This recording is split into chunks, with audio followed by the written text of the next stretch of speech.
Twongeye turatomboye bana b'Imana kuba tugira ubuntu na Nyagasani, natwe akaba duhamaganga kuri buri munsi kugira ngo tugire neza ku mpuhwe ze.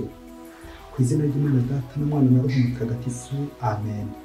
Amahoro bana b'Imana, nimuhumure, Imana iradukunda.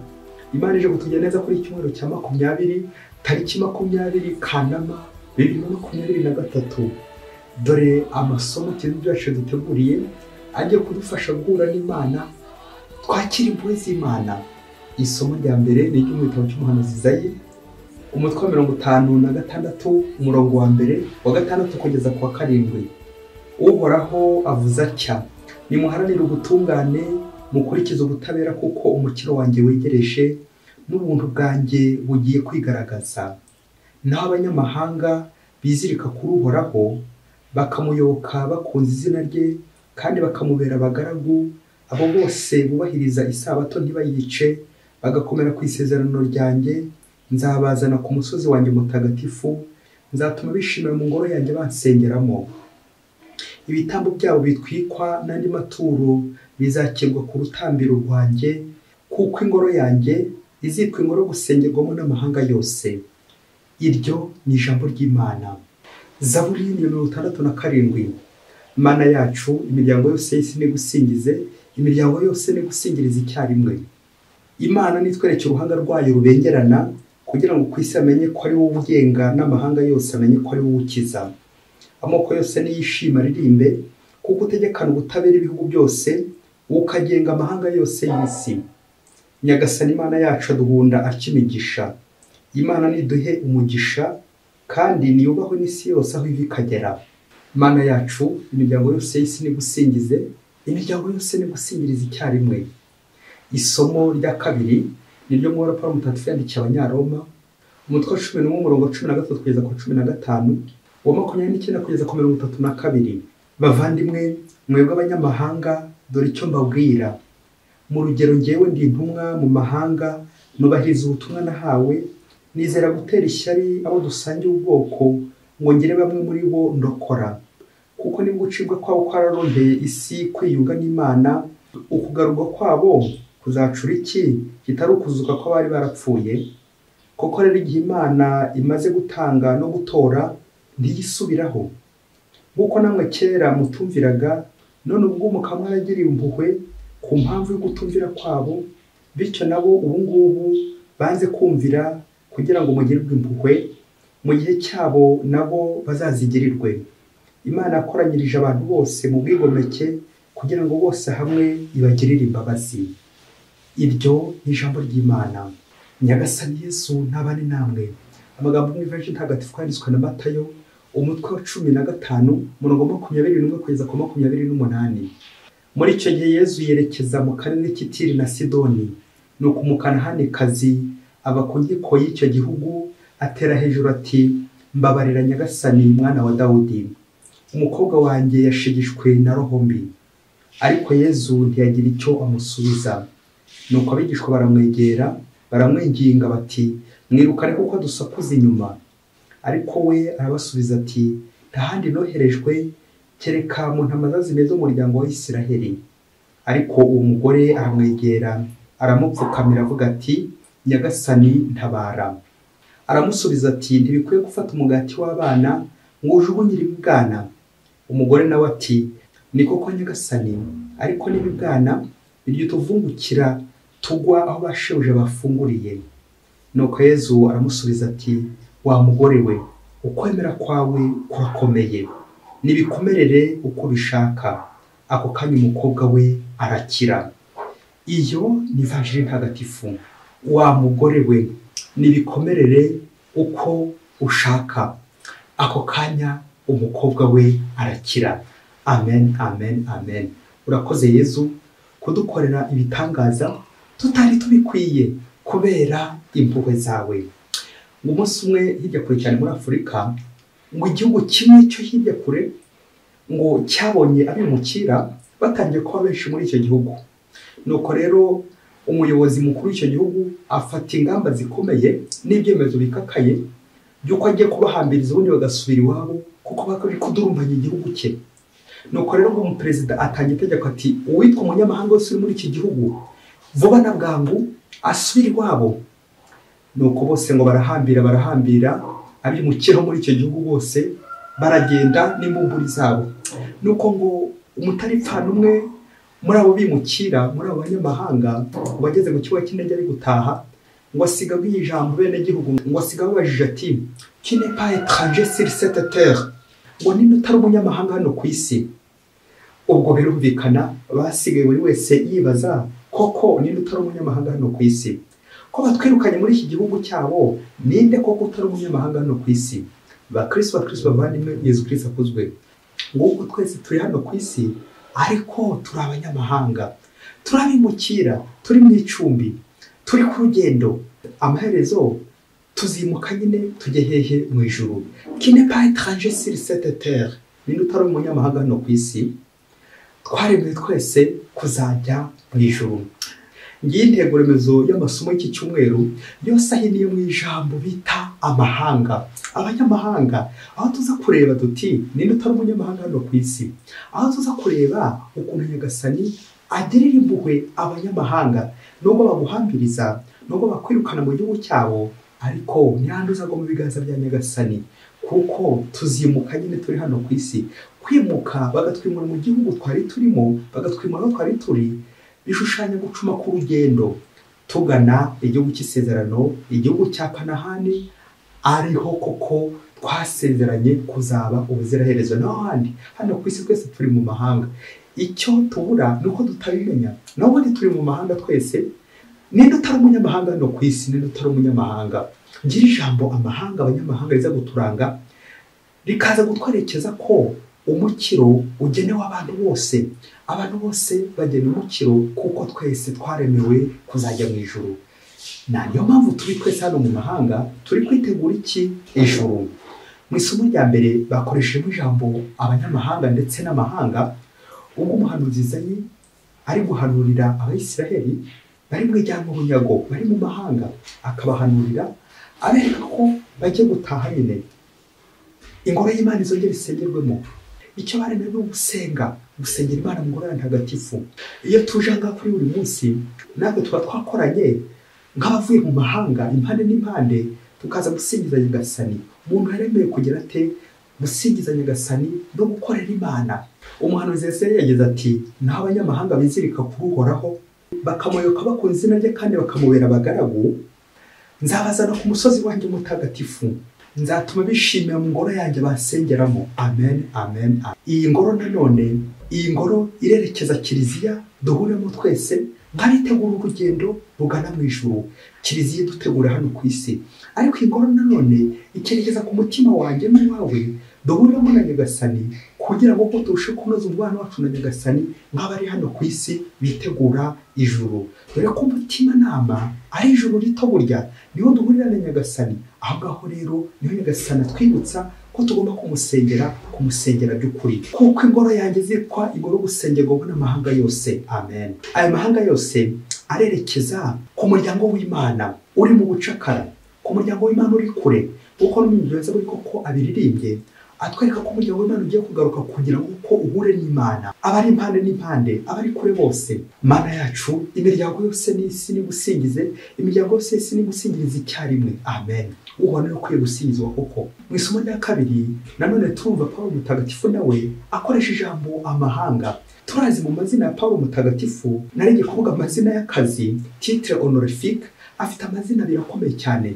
Izina rya mbere rya Pawulo yitwa Pawulo intumwa ya Kristo. Izina rya kabiri Pawulo intumwa y'amahanga, Paul apôtre des nations. Pawulo mutagatifu koko yatumwe mu banyamahanga, atuma kogeza inkuru nziza mu mahanga kugira ngo agarure imbaga y'Imana y'igikoresho cya Nyagasani. Koko turamwumva rero atangaza impuhwe Imana izagirira abazamugarukira, abanyamahanga, abari kure. Abo ngabo koko bazumva ivanjiri koko bakagaruka murongo mwiza. Ubwo yagize ati Imana yakoranirije abantu bose mu bwigomeke kugira ngo bose hamwe ibagirire imbabazi. Amen. Natwe turaha ngaha kubera impuhwe z'Imana, turi abanyabyaha, turi abanyamahanga, kuko twese icyaha kitujyana mu mahanga, ariko tuba dukeneye imbabazi z'Imana kugira ngo tugaruke duhumure ineza y'Imana, duhumure impuhwe z'Imana. Nk'uko icyaha kitujyana kure, amahanga arerekeza ku cyaha, icyakoko gituma tudahura n'Imana, ariko nyagasani kubera impuhwe ze yongeye kutugirira impuhwe kuri iki cyumweru, aratugaruye agira ngo kuko duhumure impuhwe ze. Ni bya bindi mutagatifu Yohani Mariya Vianney yavugaga ati si umunyabyaha ushakashaka Imana ngo musabe imbabazi, ahubwo n'Imana iruka ku munyabyaha kugira ngo mugarure, kugira ngo amuhe imbabazi, amugirire impuhwe. Ibi rero turabyumva Yezu Kristo abyubahiriza, ajya mu karere ka Tiri na Sidoni, agiye kurenga umupaka, agiye mu banyamahanga, ajya gushakashaka abana b'Imana bandi. Yezu Kristo agatwibutsa ko aje guca amacakubiri byari byatandukanye mu Muyahudi n'Umugereki, umunyamahanga ndetse n'umwenegihugu. Yezu Kristo aje kujya gutaje kubumbira hamwe, aje kubahuza. Turaza kumva impaka ndende zagiye zigaruka muri Ivanjiri, ubwo Yezu Kristo nubwo agiye gukiza umunyamahangakazi mu Kanahanikazi, ariko abigishwa ntibaza kubyakira neza. Kubera iki? Barakiziritse, baracyaboshywe, barumva umukiro ari bo bonyine ugenewe, umukino ugenewe Abisirayeli bonyine. Ariko Yezu Kristo akaza kubirenga, akabereka ko umukiro ari uwa bose. Dutangazwa n'ukuntu mu Bayisiraheli, utari umuyisiraheli hari amazina bari barabise abanzi babo, dore ko abakanahani aribo ba mbere barwanyije nyine Abayisiraheli igihe bavaga mu Misiri kugira ngo binjire muri cya gihugu cy'isezerano. Urumva bari abanzi babo, babitaga abanyamusozi, abanyamahanga ndetse n'imbwa. Iryo jambo imbwa koko rikajya rushanyaga nyine uwo nguwo utari umuyisiraheli. Nawe yumvira koko kwitunda imbwa, kwitunda umunyamahanga n'andi mazina menshi cyane, kubera ko mudahuje ubwoko, ntimuhuje igihugu, ntimuhuje idini n'ibindi byinshi cyane by'ironda koko. Ibyo byose koko bishushanya ubwivangure, bishushanya gushaka aho kubira umukiro. Nyamara Yezu Kristo agatangaza ko nta n'umukiro wagenewe usibye abana b'Imana, bose bagena umukiro w'Imana. Twese twaremewe kuzajya mu ijuru, niho tuzishima iteka. Uyu mugore mu butaka atakambira Yezu aratwerekeza ku isakamento y'Ukaristiya, rya rindi koko duhabwa atari uko tubikwiye, rya rindi duhabwa atari uko turi beza, ahubwo ni Yezu Kristo tugira beza, udukeregeshwa. Kuba mpabwa Yezu ntabwo ari uko ndi intungane, ahubwo ni impuhwe za Yezu. Rya sakamento duhabwa ku mpuhwe za Kristo, ni Yezu Kristo utugaburira iryo sakamento ku mpuhwe ze. Naho ubundi nahora nishongora nti njyewe ndi umukristo w'indani, ninjye ukwiye guhabwa Yezu, ninjye rwose uhazwa neza. Nyamara ntabwo duhabwa Kristo kubera ko turi intungane, ahubwo duhabwa Kristo kuko turi abanyamahanga, turi abanyabyaha, twifuza guhinduka, twifuza kwicuza, twifuza kugarukira Imana, twifuza kuva mu mahanga kugira ngo Nyagasani atugirire impuhwe. Nk'uko tuba abana b'Imana, natwe tukarira ku meza y'abadatabuja, natwe tukarira ku meza ya Kristo. Kristo agasangira natwe, kandi koko ari nyir'ubutungane. Twebwe ba nyir'umwanda akadusukura, akadutunganya kugira ngo dusangire nawe. Nk'uko kurira ku meza ya Nyagasani, nk'uko kurya ngasangira na Kristo. Uyu munsi nanjye nijye gusangira na Kristo, uyu munsi nijye guhabwa Yezu Kristo. Bityo koko uyu Kristo mpabwa umfasha ko kumwakira, mwakire mu bibazo mfite, mu ntege mfite, mu burwayi mfite. Numve ko ntacyo nakwishoboza, njye numva ko ntacyo nakwishoboza. Igihe cyose Yezu Kristo atashyigikiye, twatuvungukira, twatumanya, utwo twose Nyagasani dukoresha kugira ngo nanjye angaburire, angirire neza. Ngo Kristo adufungurire imiryango kugira ngo adufungurire, tubeho neza, tubeshweho nawe. Uyu munsi arasoza kuzirikana amahanga duherereyemo kugira ngo babeho Nyagasani kuko dukura. Ucunge aka kantu ngiye kuvuga, iyo abantu bavuze amahanga, iyo uvuze umwana wanjye ari mu mahanga, uhita wumva ko hari ahantu heza, ariko nanone wumva ko hari ahantu kure cyane. Nyamara amahanga ashobora kuba ari wawe, amahanga ashobora kuba ari no mu nzu yawe utabizi. Amahanga nyine aho hantu kure udashobora gushyika. Mubyeyi, iyi nkuru ngiye gukubwira, ufata agatambaro uze kwihanagura amarira. Ndabizi ushobora kuza kurira ngo umunsi umwe hirya kure cyane muri Afurika, ngo umugabo n'umugore ngo bari abakristo b'indani ariko banakize, bafite ibintu bya mirenge. Umunsi umwe rero ngo baza kumvikana uburyo bagiye kubaka inzu ikomeye, inzu ya etaje, kugira ngo koko barusheho gutura neza, babeho neza. Ubwo icyakurikiyeho nuko nyine iyo nzu baje kuyubaka, ariko umugabo ntamenye aho umugore ari gukura amafaranga, ntamenye ingano y'amafaranga afite, n'umugore ntamenye ingano y'amafaranga umugabo afite. buri wese bagahura kuri iyo nzu ariko nta n'umuzi aho ndakura amafaranga. Uzi ko igihe cyaje kugera ko bakuzuza inzu ya etaje arenga amadolari ibihumbi hafi 500. Nuko bamaze kuzuza etaje kugira ngo bazayitahe, bapanga umunsi bazatumira inshuti n'abavandimwe kugira ngo bafashe gutaha iyi etaje kuko yagataraboneka bari bamaze kuzuza. Ubwo umunsi uragera ko bakora umunsi mukuru, ibirori, batumira inshuti n'abavandimwe. Barishima rwose uburyo koko bamaze kwiyubakira inzu kandi bamaze gutura koko bikomeye cyane kandi by'agatangaza. Ubwo rero umunsi uciye ikibu ngo bamaze gusezera abashyitsi, birumvikana bagiye kuryama muri ya etaje bwa mbere nyuma y'uko abashyitsi bamaze kugenda. Ariko akandi kantu ntashobora gukora kuri telefone y'undi. Nuko rero ngo baryamye aho kugira ngo baganire, buri wese atangira kugira kuri telefone ye, buri wese akagenda acunga uko mugenzi we asinzira, ariko ajya kure akabona atarasinzira.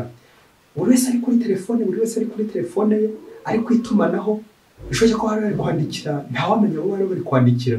Nuko bahora bacungana, bari gucungana ko maze gusinzira, unakaboneraho wenda ntawamenya. Nuko ngo mu gicuku bagiye kumva bumva inkongi y'umuriro ko yabasatiriye mu mazu yabo. Banatekereza iyi etaje bamaze kuzuza uburyo inkongi y'umuriro igiye kubasatira. Ubwo umugabo aba ariyo bwamuhita amanuka ajya kureba ibyabaye biri kubera hasi. Ageze hasi aza kwibagirwa ko yasize telefone hejuru, ya telefone kuko atari kwereka umugore ko yasize kandi ifunguye. Nuko azamuka by'igitaraganya agiye kureba iyo telefone. Agiye kuyireba asanga telefone idahari, ahubwo ahita agwa ku y'umugore nawe yari yasize icanye, yari yasize ifunguye.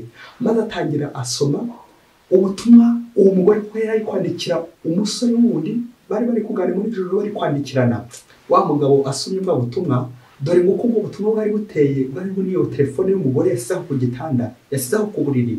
Ngo umugore yari yandikiye undi musore ngo aramubwira ati uze kuza mu gicuku uteze inkongi y'umuriro uhere ku gikoni cyacu, ndabizi kubera ko azi ko inzu yacu ihenze, araza guhita yibwiriza amanuke ngo aze kuzimya iyo nkongi y'umuriro, ubundi uze guhita umutsinda aho ngaho mwice, ubundi uhita uzamuka uze twibanire mu nzu yacu, inzu yacu twiyubakiye. No kwa mugabo neza asomye bwa butumwa bya bindi wa mugore koko yahoze yandikira n'uwo musore, apika krize neza. Nibwo rero atangiye nawe kubera ko hari ibindi nawe yari kwandika, ashakisha telefone ye, agumya ashakisha umugore kugira ngo muhe telefone. Aza gusanga nanone uko ari kugenda yiruka, umugore nawe yamanutse ya telefone yagiye yirukankana, nawe nyine aza gusanga atariye ahubwo ari y'umugabo. Ngo umugabo nawe hari undi mukobwa ari kwandikira ubutumwa bugufi, bari gucatinga. Ngo umugabo nawe yari yanditse muri ya telefone ati ndacunga amaze kuryama, amaze kubona agatotsi, amaze gusinzira, ubundi bite mwica nze kumusigara ari kunagana hejuru y'etaje, ubundi nzavuge ko yiyahuye yiyishe, ubundi uze tubane muri etaje, yashatse kumvisha aho yayikuye, uze twibaniremo. Nuko ari umugabo ari kwiruka ajya gushaka telefone ye, nyuma yo kureba ubwo butumwa, iyo message amaze kubona y'agahinda, ati iri shyano ryari rigiye kuntanga, ryarinyishe, iyo ntagisoma iyi message ryarinyishe. N'umugore nawe ahita azamuka agiye gushakisha telefone ye, yayindi yari yibagiwe, ati arantanze yakiza kuntanga nanjye yaranyishe byari birangiye. Ubwo bose bongera guhurira mu nzu hejuru kuri bwa buriri, buri wese ari gushakisha telefone ye, ati waruntanze warunyishe. Uko bafatanye amashyingo bari gukubitanagura, bari kurwana bikomeye cyane, bari gutongana hejuru, rwabuze gica. Uko inkongi y'umuriro kugenda izamuka muri ya etaje, inzu zose zatangiye gufatwa. Abandi aho kugira ngo bajye kuzimya, ahubwo bari kurwana, ati mpereza telefone yanjye. Nyuma y'uko umwe koko abo yije mugenzi we yari ariho iryo joro ryose ashaka kumwica. Mu gihe umwe ku ruhande rumwe ashaka kwica mugenzi we, n'undi ashaka kwica mugenzi we kugira ngo abari we uguma muri ya etaje wenyine, ati mpa telefone yanjye, iyo ntagutanga waruntanze byari birangiye. Uko bari kurwana n'inkongi y'umuriro igenda ibasatira. Bakristo bavandimwe, Yezu Kristo akuzwe. Ikibazo kikagira kiti ngaho fora uyuteje inkongi y'umuriro, ngaho fora uzatabara bwa mbere abangaba uyu mugabo n'umugore batangiye kurwana. Niyo mwabicunze neza uzasanga ari wa mukobwa urekereje ko uyu mugore bamumanika, ubundi ko akazamuka muri etaje bakajya kubana na wa mugabo. Ubu se ninde uzazimya inkongi y'umuriro? Bose koko ari wa musore na wa mukobwa barerekereje kugira ngo barebe ukuntu match iza kurangira. Urese acunze ko match irangira, naho ubundi yanzu yabo reka ataraboneka inkongi y'umuriro kuko yarayibasiye niyo baza guhiramo, niyo biza kugeraho umwe agahunda telefone ubundi bakamanuka bagajya kuzimya inkongi yatangiye kwibasira etaje yabo. Ibaze nanjye ndibaze, bakristo bavandimwe Yezu Kristo akuzwe, uzi ko mushobora kuba mubana n'umuntu muri mu nzu imwe mwegeranye ariko akaba ari we ukuri kure cyane. Ushobora kuba mwicaranye n'umuntu mu nzu hamwe ariko akaba yari mu mahanga, akaba ari kure, akaba ari kukugambanira, akaba ari gucura imigambi mibisha kuza gukwicisha, akaba ari we ugiye guteza inkongi y'umuriro kandi mwicaranye muryamanye muri gusangira. Kandi byaba nguko kubana nk'abanyamahanga mu nzu imwe, umugabo n'umugore bakabana mu nzu imwe ariko urugo barutungiye mu mahanga, barutungiye kure, umwe ntavugisha undi, buri wese ari mwigendaho, bafite etaje, bafite ibintu bya mirenge ariko ntibigera bavugana, ntibigera bicarana. Aho se mubyeyi wagize ngo aya ni amahanga magufi? Wagize ngo hari ikiruta amahanga nkayo? Kumubana n'umuntu mu nzu ariko mutazigera mwicarana na rimwe ngo muganire, ariko we akaganira n'abo handi, mukaba mwicaranye ari gucatinga n'abo handi, mukaba mwicaranye mu rugo ariko kure cyane mu mahanga. Ngaya mahanga akomeye cyane kureza ndi ni ukuba kure yo mubana, ni ukuba kure y'umuntu ukuri bugufi, ukaba kure ye. Amahanga kandi aratwereka uburyo bwo tubyara Imana, tukaza mu ngoro y'Imana tugasenga abakristo b'indani, ariko imitima yacu iri kure y'Imana. Kandi ingoro zacu kandi imitima yacu ari Imana igomba gutura gusengeramo, imitima gusengeramo. Ese ni kangahe inzu yanjye etaje maze kuzuza yahindutse umuriro aho guhinduka ijuru? Ni kangahe ndi kurya ibyo bitanywa amarira kubera ko ntumvikana uwo tubana, kubera ko uwo tubana ndi kure ari mu mahanga, kandi turabana, turasangira, byose turabikorana, dufite amafaranga menshi, ariko ayo mafaranga niba tudashobora guhuza ngo duhure, amafaranga n'umuyonga, amafaranga n'umuriro, amafaranga n'ayo mu mahanga. Kuko Yezu Kristo akwinjiye uyu munsi ngo nawe muri abo mahanga, va mu buryarya, amahanga y'uburyarya, amahanga y'ubucariranya, amahanga y'amatiku, amahanga y'ubugambanyi, ukagambanira umuntu usangira inshuti yawe magara, akaba ari wowe ya mbere kuyigambanira. Kandi muhurira ku meza matagatifu, musangira n'amaso bya Kristo, muhurira mu kiliziya, muhurira muri groupe de prière, warangiza niwo mugambanira buri kanya, niwo uri kumuhuriza baza kumwica, niwo uri kumukurubana mu nkiko. Wagize ngo hari amahanga arenze ayo ngaho mubyeyi? Ngaya amahanga abantu benshi kwiberamo, ntabwo amahanga ari ukujya mu bihugu bya kure, mu migabane ya kure. Mu nzu yawe hashobora guhinduka amahanga, umugore agakubera umunyamahanga, umugabo agakubera umunyamahanga, umwana agakubera umunyamahanga, inshuti magari igakubera umunyamahanga. Umunyamahanga ni umuntu ukuri kure kandi umuntu ari kumwe mubana, ntuzacige ntuzarabukwe ko ari gukurya agakumara kandi mwicaranye. Ngaba abanyamahanga baturi mu babyeyi mwe, ese ngewe ni kanganire mugenzi wanjye umunyamahanga ngo kuko wafungura nka telefone zacu tudahari, telefone yawe ugasiga ifunguye ukagenda, aho ngaho umutima ntiwakurya, waba uri gukurira iki? Kubera ko nyine hari ibintu by'amabanga ufite, navuga amabati, bya bintu byo kwa Sekibi udashaka ko abandi bamenya. Umunsi telefone yawe nyine hagiye habona, umunsi itumanaho ryawe ryagiye habona, ibintu byawe byose birimo koko bikagaragara, aho uzabyishimira. Cyangwa nawe uri mu mahanga utabizi, wasanga ibyo utunze muri telefone, iby'urukozasoni, imigambi y'ibisha, ibitutsi, inzangano, aribyo gusa witungiye, niyo yo gutwara uruhu ruhande, icyawe ntabwo ukora akazi, icyawe ko uri kure. Ngaho abagabo bamwe batungiye abagore kuri telefone, abagore bamwe bagatungira abandi bagabo kuri telefone, ugasanga urugo rwacu uko rugiye gushya. Mu uko ruzashya bikazarangira bya bintu byose twavunikiye, ya etaje ya miliyoni na miliyari, bikaza kurangira byose biguye, bikaza kurangira byose inkongi y'umuriro ibyibasiye.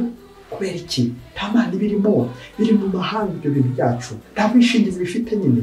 None se koko niba nta bwishingizi ibintu byawe bifite mu Mana, uragira ngo bizarambe bite? Ntabwo bishobora kuramba. Uyu munsi uza gukora umwitozo, urebe icyumba undi mu bana atashobora gushyikamo, wasanga ari mu mahanga, wasanga kirimo abanyamahanga, wasanga muganira mu rurimi rw'abanyamahanga, wasanga hari abanyamahanga bakibasiye, wasanga ari abanyamahanga bagitwaye. Telefone yawe, itumanaho ryawe, ikoranabuhanga, ordinateri, n'ahandi hose mu cyumba handi mugenzi watashyika, aho ngaho hashyira utubazo. Ese koko nta bintu bihabitse bishobora gutuma mba ndi kure y'Imana? uwo tubana ntakajya mbona, uwo tubana ntambone, kandi nitwa ngo turabana, turicarana, turasangira, kandi koko muri kure. Kuba kure y'undi ntabwo bigombera kuko intera ndende, ahubwo nicyo gikombe udashobora kuvugana. Icyo gihe mushobora kuba muri hamwe ariko nta communication ihari, nta rurimi rw'urukundo nyine ruhari, nta rurimi rwa Roho Mutagatifu muri kuvuga. Aho ngaho ni mu mahanga, aho ni mu nzangano, aho ni mu matiko, aho ni muri ya etaje kuko muzubaka yabahenze ikomeye cyane, ya nzu ngo muzaturamo, ariko aho muri mu mahanga, muri kure ya Yezu. Ese nk'ubu hagize ufungura itumanaho ryacu, yafungura cyangwa yafungwa, yasarura cyangwa yasara? Komeza ubyibazeho, nanjye ndacyari kubyibazaho. Abari kure bose Yezu azabazana. Mbese Imana ibahe umugisha, Imana Data na Mwana na Roho Mutagatifu. Amen. Padiri Masumbuko na Disilasi wa Diyosezi ya Cyangugu. Twese tuzakwikurikiza.